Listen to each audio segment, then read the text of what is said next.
Students, आज आपण wave optics हा चॅप्टर सुरू करत आहोत.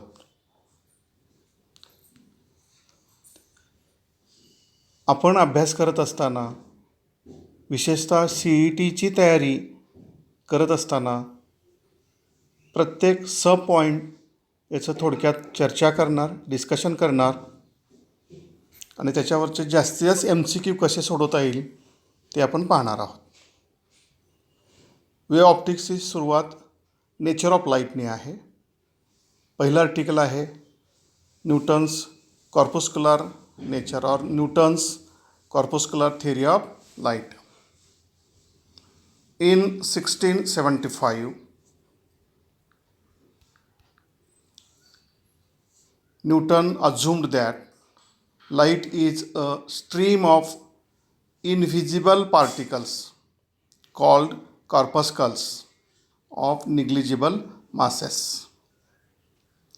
These corpuscles are emitted from source of light, and when they enter our eyes, we get sensation of light. They travel with high speed in straight line and are unaffected by source of gravity. Different colors of light are due to different sizes and masses of the corpuscles. This theory successfully explains phenomena of rectilinear propagation, reflection, refraction, etc. The theory fails to explain phenomena of interference, diffraction, polarization, etc. The theory also assumes that velocity of corpuscles in denser medium is greater than in rarer medium. This is contradiction, as velocity of light in denser medium is found to be lesser than in rarer medium. Students, हे Newton's कॉर्पस्क्युलर थिअरीचे अझम्पशन्स आहेत. एक assumption म्हणजे एक MCQ तयार होऊ शकतो. आपल्याला लक्षात ठेवायचं आहे ते न्यूटननी असं म्हटलं आहे, कॉर्पस्कल्स म्हणजे पार्टिकल्स आहेत, ते इनव्हिजिबल आहेत. त्या पार्टिकलच्या स्वरूपात लाईट इमिट होते. सोर्स लाईट इमिट करतो म्हणजे कॉर्पस्कल्स इमिट करतो. हे कॉर्पस्कल्स जेव्हा आपल्या डोळ्याच्या संपर्कात येतात आणि मग आपल्याला त्याचं सेन्सेशन होतं, सेन्सेशन ऑफ लाईट. हे कॉर्पस्कल्स एका सरळ रेषेत जातात. त्यावर ग्रॅव्हिटीचा कुठलाही परिणाम होत नाही आहे आणि म्हणून प्रकाश सरळ रेषेत जातो असं आपण त्याला म्हणतो, म्हणजेच रेक्टिलिनियर प्रोपगेशन. वेगवेगळे कलर का आहेत? त्याचं उत्तर आहे वेगवेगळे सायझेस आहेत. रेक्टिलिनियर मोशन आपण आत्ता सांगितलंच. पण हे थिअरीला म्हणजे बऱ्याच गोष्टी सांगता आल्या, जसं रिफ्लेक्शन सांगता आलं, रिफ्रॅक्शन सांगता आलं, रेक्टिलिनियर प्रोपगेशन सांगता आलं. तसं काही गोष्टी सांगता आल्या नाहीत, म्हणजे त्याचे ते डिमेरिट्स आहेत. मी त्याला इंटरफरन्स सांगता आलं नाही, डिफ्रॅक्शन सांगता आलं नाही, पोलरायझेशन सांगता आलं नाही. त्याचबरोबर अजून एक ह्या थिअरीचं असं कन्क्लुजन आहे की डेन्सर मीडियममध्ये व्हेलॉसिटी जास्त आहे आणि रेअरमध्ये कमी. पण हे चुकीचं आहे. प्रयोगांती असं लक्षात आलं आहे, रेअरमध्ये व्हेलॉसिटी जास्त असते, डेन्सरमध्ये कमी. हे झालं थोडक्यात Newton's corpuscular theory of light. आपलं पुढचं आर्टिकल आहे Huygens wave theory. According to Huygens, light energy from the source is propagated in the form of wave. He assumed light as a wave. When these light waves enter in our eyes, we get sensation of light. In the homogeneous isotropic medium, the velocity of light remains constant. Different colors of light are due to different wavelengths of the light waves. And also he assumed that a material medium is necessary for propagation of a wave to explain propagation of light waves through the vacuum. Huygens suggested existence of hypothetical medium called luminiferous ether. Students, हायजेनच्या म्हणण्यानुसार light ही वेवच्या स्वरूपात आहे. त्या लाईटला तिने आता कुठलं nature अजून केलेलं आहे? Light is having wave nature, this one. पर ते आपल्याला सेन्सेशन कसं होतं असं म्हटलं आहे? लाईट वेव्ज आपल्या डोळ्याच्या म्हणजे रेटिनाच्या संपर्कात आले की आपल्याला सेन्सेशन होतं. परत होमोजेनियस आणि आयसोट्रॉपिक मीडियममध्ये जी व्हेलॉसिटी कॉन्स्टंट म्हटलेलं आहे. वेगवेगळे कलर का आहेत? त्याचं कारण वेवलेंथ वेगवेगळी आहे. आणि हायजेनने असं अजून केलं की या वेव्जला ट्रॅव्हल होण्यासाठी मटेरियल मीडियमची गरज आहे. पण व्हॅक्यूममध्ये तर कुठलंच मीडियम नसतं आणि म्हणून त्यांनी कल्पना केली, हायपोथेटिकल मीडियम असं आपण त्याला म्हणतो, की लुमिनिफरस इथर नावाचं मीडियम सर्वत्र अवेलेबल आहे, even vacuum also. This is the brief idea about Huygens theory. ह्या थिअरीला बरेच मेरिट पॉईंट्स आहेत, तसे त्याचे काही लिमिटेशन्स पण आहेत. बघूयात. पहिल्यांदा merit points.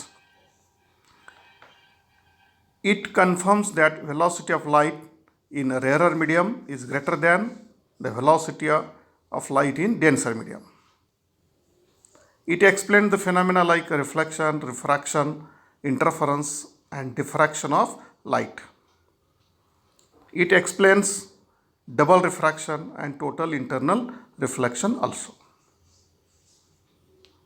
Similarly, limitations of the theory. Huygens wave theory is based on hypothetical ether medium, but Michelson and Morley experiment proved that ether does not exist. Means Huygens couldn't explain. Even some experiments done by Michelson Morley also proved that there is no existence of such a medium. This is the first limitation. Secondly, it could not explain rectilinear propagation of light and Compton effect. This theory fails to explain polarization. Also, it could not explain photoelectric effect. This is the brief idea about Huygens wave theory, its merits and limitations. Next article in our syllabus is concept of wavefront. Concept of wavefront. Wavefront is the locus of the points of the medium to which all the waves reach at the same time and in the same phase. Such a locus is called as wavefront. Students, locus हा mathematical शब्द आहे, term आहे, म्हणजे समुच्चय, collection of the points. आता बघा, हा spherical wavefront म्हणून दाखवला इथं. हा म्हणजे ह्या स्पेरिकल वेवफ्रंटवर जेवढे म्हणून पॉईंट्स आहेत, हे या सर्व ठिकाणी या सोर्सपासून निघालेला लाईट एकाच वेळेस पोचलेला आहे आणि इन फेजमध्ये, आणि म्हणून हा जो सरफेस आहे स्पेरिकल, यालाच नाव आहे स्पेरिकल वेवफ्रंट. तो आकारानं स्पेरिकल आहे म्हणून त्याला स्पेरिकल वेवफ्रंट असं म्हटलं आहे. म्हणजे वेवफ्रंट हा काय? Locus of the points of the medium to which all the waves reach at the same time and in same phase. आता सेम फेज म्हणजे काय असा प्रश्न पडतो. सेम फेज म्हणजे सर्व पार्टिकलच्या व्हायब्रेशनची दिशा, अवस्था सारखी आहे, सेम स्टेट ऑफ मोशन, आणि ते सोर्सपासून सारख्या अंतरावर आहेत. ह्या दोन कंडिशन सॅटिस्फाय झाले की त्याला म्हणायचं आहे इन फेज. हे झालं कन्सेप्ट ऑफ वेवफ्रंट विषयी. आता इथं आपण पहिल्या फिगरमध्ये बघा, या ठिकाणी जो सोर्स घेतला आहे, हा सोर्स तो पॉईंट सोर्स आहे.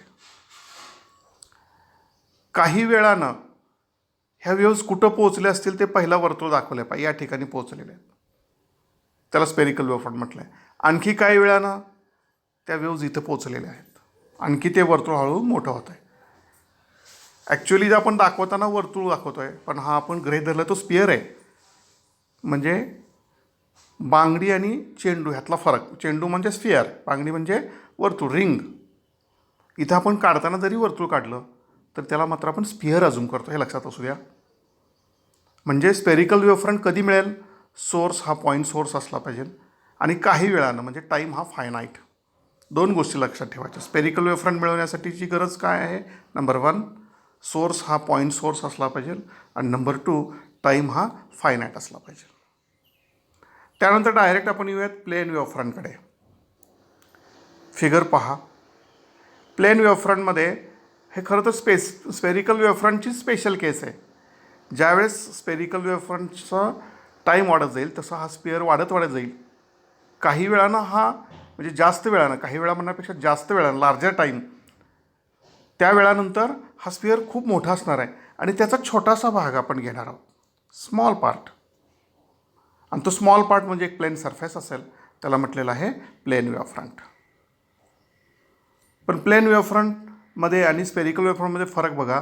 इथं जे लाईट रेज आहेत हे आणि इथले लाईट रेज आहेत ते इथं डायव्हर्जन नेचरचे आहेत, इथं मात्र ते कसे आहेत? पॅरलल आहेत. म्हणजे स्पेरिकल वेव्हफ्रंटमध्ये डायव्हर्जिंग बीम्स आहेत, तर प्लेन वेव्हफ्रंटमध्ये पॅरलल बीम्स आहेत. म्हणजे इथं पण दोन गोष्टी महत्त्वाच्या. पहिला, सोर्स हा पॉईंट सोर्स पाहिजे आणि दुसरा, टाईम मात्र लार्जर पाहिजे, तर आपल्याला प्लेन वेव्हफ्रंट मिळेल. तिसरं उदाहरण इथं दिलेलं आहे ते म्हणजे सिलेंड्रिकल वेव्हफ्रंट. इथं एक फरक आहे, तो म्हणजे सोर्स हा लिनियर पाहिजे. सोर्स हा कसा पाहिजे? लिनियर. म्हणजे त्याला लेंथ हे डायमेन्शन असलं पाहिजे. For example tubelight. आणि सेम कन्सेप्ट आहे, फक्त फरक आहे, सोर्स लिनियर पाहिजे, टाईम फायनाईट पाहिजे. त्यापासून आपल्याला मिळालेला वेव्हफ्रंट हा सिलेंड्रिकल आकारचा आहे आणि म्हणून त्याला नाव दिलं आहे सिलेंड्रिकल वेव्हफ्रंट. आणखी याच्यामध्ये आपली एक डेफिनेशन आहे, रे ऑफ लाईट. जसं हा वेव्हफ्रंट पुढं जातो तसं लाईट पुढं प्रोपगेट होतो. लाईट हे एनर्जी स्वरूप आहे.